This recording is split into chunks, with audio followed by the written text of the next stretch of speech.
9 साल में क्या क्या उन्होंने काम किए हैं पत्रकार महोदय, कोई भी गिनवा दो आप। क्या 2 करोड़ रोजगार दे दिया हर साल? 9 करोड़ रोजगार हो जाने चाहिए अगर अच्छे दिन आ गए हैं। जश्नबंद में किस बात के? महिला सुरक्षित हो गई, किसानों की आय दुगनी हो गई क्या? $5 ट्रिलियन की अर्थव्यवस्था तैयार हो गई क्या? गंगा साफ हो गई क्या? बताइए, बोलो भैया, कुछ नहीं हुआ है। किस तो मजबूत हो गया ना 9 सालों में। तो हिंदू खतरे में कब था? हिंदू खतरे में कब था? ना हिंदू खतरे में है, ना मुसलमान खतरे में है, सिर्फ और सिर्फ बाबा साहब का संविधान खतरे में है। यहाँ पे खतरे में और कोई नहीं है, सिर्फ भारतीय जनता पार्टी के लोग खतरे में हैं और वो लोगों को खतरे में डाल के सिर्फ और सिर्फ धर्म पे राजनीति करना चाहते हैं। पंडित जवाहरलाल नेहरू ने कहा था कि राजनीति राजनीतिक मुद्दों पे हो तो ज्यादा बढ़िया रहेगा, धर्म पे राजनीति नहीं होनी चाहिए। और वर्तमान सरकार सिर्फ और सिर्फ धर्म पे राजनीति कर रही है। अरे आए दिन नए कांड हो रहे हैं, देखिए कहीं पे गेमिंग जिहाद हो रहा है, कहीं पे हाँ, जितने भी जिहाद हो रहे हैं उसमें कहीं ना कहीं भारतीय जनता पार्टी के लोग शामिल हैं। अच्छा, भारतीय जनता पार्टी कर रही है सब। आप एक चीज बताइए कि पहलवानों का शोषण करने वाले किस पार्टी से थे? हैं? अभी यहाँ पे बस्ती में कुंदन सिंह ठाकुर किस पार्टी से थे? बताइए, जितने भी जिहाद ये होता है, लड़कियों का बलात्कार, ये सब भारतीय जनता पार्टी से क्यों होते हैं? जब अटल बिहारी वाजपेयी जी की सरकार थी, एक लड़की ने गुमशुदा रिपोर्ट करी थी कि हमारे साथ शोषण हो रहा है, और नाम नहीं लिखा था उसने सिर्फ वैसे बता दिया कि फलाना, मतलब जगह बता दिया कि वहाँ का है। और उन्होंने ईडी और सीबीआई को ऐसे भेजा ना, बाबा के रूप में कभी लड़के के पास जाते थे, कभी किसी के रूप में, और उसका पता लगा लिया जिसने शोषण किया था। भारतीय जनता पार्टी के पास सब कुछ है ना, पूर्ण बहुमत में है, और अपने नेता का उसका नाम भी बता रही कि फला नेता हमारा शोषण कर रहा है, फला आदमी हमारा शोषण कर रहा है, फिर भी भारतीय जनता हाथ पे हाथ रख के बैठी हुई है। ये नाकामयाबी है या नहीं है? आप अच्छे दिन गिनवाइए भारतीय जनता पार्टी के। अच्छे दिन आ तो गए। अरे कौन से अच्छे दिन है सर, बताइए। आय दुगना हो गई है। आय कौन सी दुगनी होगी? आप लोगों की आय दुगनी होगी, IT सेल वालों ने आपको 5,000 से 10,000 कर दिया होगा, यही आपकी आय दुगनी होगी। किसानों की आय कब दुगनी होगी? 24 में किसकी सरकार? 24 में भाजपा हटाओ, भाजपा मुक्त भारत बनेगा, कोई भी बन सकता है सरकार। ताल ठोक रहे हैं कई केंद्र मंत्री की, हमारे हैं फिर से पूर्ण बहुमत। भारतीय जनता पार्टी नहीं आएगी, कमल का फूल हमारी भूल थी। और जितनी भी जनता है अब सब समझ गई है कि भारतीय जनता पार्टी पूर्ण रूप से खोखली हो गई है। इन्होंने कहा बहुत हुई महंगाई पे मार, इस बार भाजपा सरकार, तो हम तो कहते हैं बहुत हुई महंगाई पे मार, नहीं चाहिए भाजपा सरकार। इन्होंने कहा बहुत हुआ भ्रष्टाचार, अब की बार मोदी सरकार। हमने कहा इन्होंने ही किया भ्रष्टाचार, अब नहीं चाहिए भाजपा सरकार। इन्होंने कहा कि महिलाओं पे हो रहा है अत्याचार, अब की बार भाजपा सरकार। मैंने कहा नेताओं ने ही किया बलात्कार, नहीं चाहिए भाजपा सरकार। देश मजबूत हो गया, देख लीजिए। देश हमारा कमजोर कब था? आप 47 से आज तक बता दीजिए हमारा देश कमजोर कब था? देश कमजोर कब था बताइए पत्रकार महोदय, देश कमजोर था कभी? अरे आए दिन हमले होते थे, देखिए आतंकवादीवाद खत्म हो गए, और आज आप बताइए कि तोड़ दिया पाकिस्तान की पूरी। एक समय पे जब कांग्रेस की सरकार हुआ करती थी तो हमारी तुलना चीन से और अमेरिका से हुआ करती थी। आप देख लीजिए कि प्रधानमंत्री जी आए तब से पाकिस्तान से अपने देश की तुलना होने लगी है। तो इसका मतलब क्या है कि देश अपना कमजोर कर रहे हैं ना, तभी तो पाकिस्तान से तुलना हो रही है। बर्बाद हो गया पाकिस्तान। तो आप अमेरिका को बर्बाद कीजिए, चीन को बर्बाद कीजिए, अगर आप में सामर्थ्य है तो। वो मित्र है हमारे। अच्छा, वो मित्र है, दुश्मन है?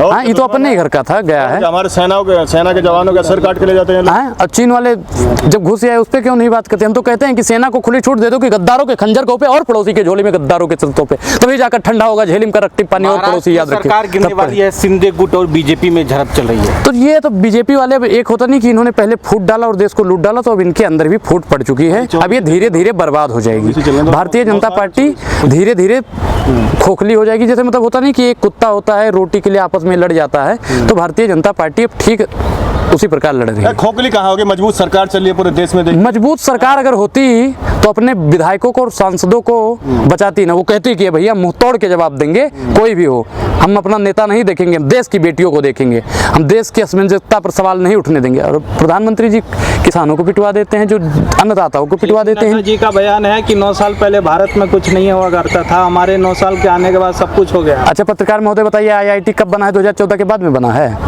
एम्स 2014 के बाद में बना है? संविधान 2014 के बाद में लिखा गया है?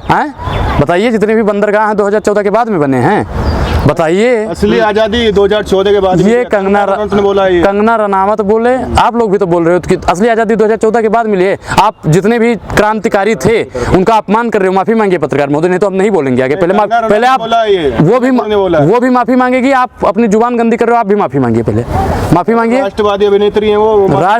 हाँ, बीजेपी का जो गुड़ गाता है वो राष्ट्रवादी अभिनेत्री हो जाता है। अभी हम भी मोदी जी वाह, योगी जी वाह के नारे लगाने लगे ना, रेड कॉर्पोरेट बिछा दिया जाएगा हमें। उत्तराखंड से मुस्लिम पलायन कर रहे हैं। क्या चीज? उत्तराखंड से मुस्लिम पलायन कर रहे हैं। तो इनकी तो देखो एक चीज, इनकी तो राजनीति सिर्फ और सिर्फ हिंदू मुसलमान पे ही डिपेंड करती है। ये वास्तविक मुद्दों पे राजनीति नहीं कर सकते हैं, महंगाई पे राजनीति नहीं कर सकते हैं, विकास पे राजनीति नहीं कर सकते। भारतीय जनता पार्टी के किसी नेता से पूछ लो विकास क्या है, कोई नहीं बता पाएगा। अरे विकास तो है, लेकिन विकास कहाँ है पता नहीं है। अरे सबका साथ सबका विकास, लेकिन राहुल गांधी अमेरिका में जाके कहते हैं कि मुस्लिमों की हालत खराब है, तो क्या तुष्टिकरण की राजनीति कर रहा है पूरा विपक्ष? एक चीज बताइए कि अभी इन्होंने पत्रकार महोदय ने बताया कि उत्तराखंड से पलायन कर रहे हैं। अगर उनकी स्थिति ठीक होती तो पलायन बिल्कुल ना करते। मुसलमानों को कहीं ना कहीं दबाया जा रहा है। पत्रकार महोदय आपको भी मालूम है।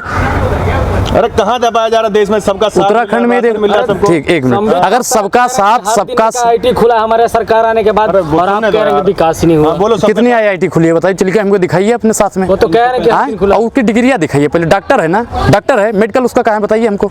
मेडिकल कहाँ है उसका, डिग्री कहाँ, कब किया था उसने बताइए। डिग्री कहाँ है, कितने मरीजों का उसने ऑपरेशन किया है बताइए। झूठे और अरे भैया हम क्या कह रहे हैं, कोई डॉक्टर है ना, डॉक्टर सबित पात्रा लिखता है ना, हमने तो नहीं लिखा है ना कुछ अपने नाम के आगे। डॉक्टर सबित पात्रा लिखता है, मैं उसकी क्लिनिक दिखाऊं। अरे PhD करी है उन्होंने, PhD करने वाला लगा नहीं, वो कह रहा है MBBS है, कह रहा है MBBS है। MBBS है तो अपनी क्लिनिक खोल के बैठना चाहिए ना कि भारतीय जनता पार्टी की राहुल चापलूसी गांधी करे। ऐसे बदनाम क्यों करवाते हैं देश को? क्या देश को क्या बदनाम करवा दिया बताओ? क्यों देते हैं ऐसे बयान फजूल के? बताओ। कोई जुल फिजूल का नहीं। आप लोग तो कहने मोदी जी का डंका बज रहा है, डंका उनका बजा। और आरती भैया किसकी होने लगी वहाँ पे विदेशों में? आप बताइए आरती किसकी हो रही थी विदेश में, बता दो कोई भी पत्र। हाँ, अमेरिका में अभी गए थे ना, तो आरती हो रही थी नहीं हो रही थी? हाँ, आरती हो रही थी, विरोध हो रहा था उनका। वो आरती महिला ऐसे ऐसे कर रही थी भैया। बताइए अब राहुल गांधी की आरती हुई नहीं हुई? डंका भले ही आपका बजे, लेकिन मंदिर में आरती सिर्फ और सिर्फ भगवान की होती है।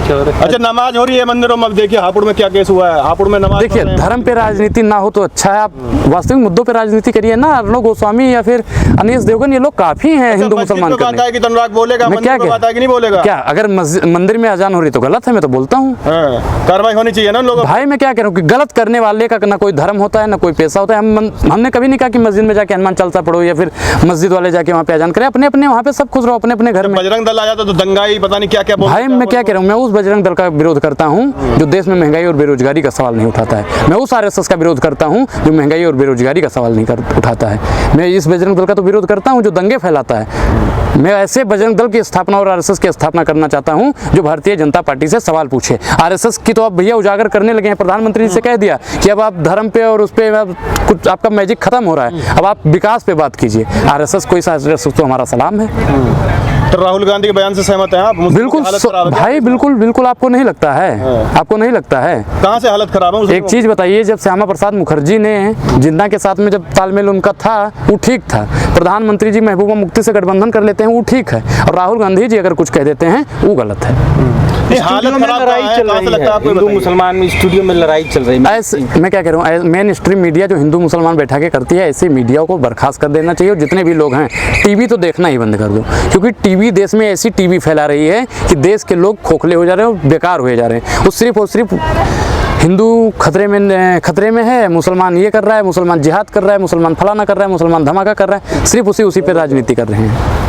गेमिंग जिहाद भी नया आया है। देखिए गेम के जरिए लोगों को, युवाओं को ऑनलाइन गेमिंग धर्म परिवर्तन कराया जा रहा है। आप बोलते नहीं है ऐसे मतलब बताइए। मैं क्या कह रहा हूँ, क्या भाई देखो, उनका अपना अपना मानना है ना। गलत है तो उसका विरोध होना चाहिए, बिल्कुल। मैं तो कर रहा हूँ कि गेमिंग जिहाद अगर हो रहा है तो सरकार उस पर प्रतिबंध लगाए ना।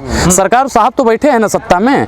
वैसे तो कहते हैं कि हम सब देख लेंगे, एक अकेला सब पे भारी। अरे महाराज, आपके पास 303 आप सांसद मानते हैं। मुस्लिम जिहाद करते हैं? मैं नहीं मानता जिहाद। किसी मुस्लिम के किसी भी किताब में दिखा दो जिहाद का मतलब क्या है। जिहाद का मतलब आप बता दो क्या है। जिहाद का मतलब किसे कहते हैं, जिहाद किसे कहते हैं? चौधरी तो 56 जिहाद गिना रहे हैं। वो बोल रहे हैं कि गेमिंग जिहाद है, टीवी जिहाद है, मीडिया जिहाद है। मीडिया जिहाद है। मैं मीडिया जिहाद से मैं सहमत हूँ। मीडिया में जिहाद ही तो फैला रहे हैं लोग। लव जिहाद भी है। अरे लव जिहाद क्या है पहले? अच्छा एक चीज बताइए, महाराष्ट्र में भी जो कुकर में काट के उबाल के कर दिया वो क्या है? वो भी तो क्या है भाई बताओ। एक मिनट सर मैं क्या बता रहा हूँ, मेरी भी सुनिए आप।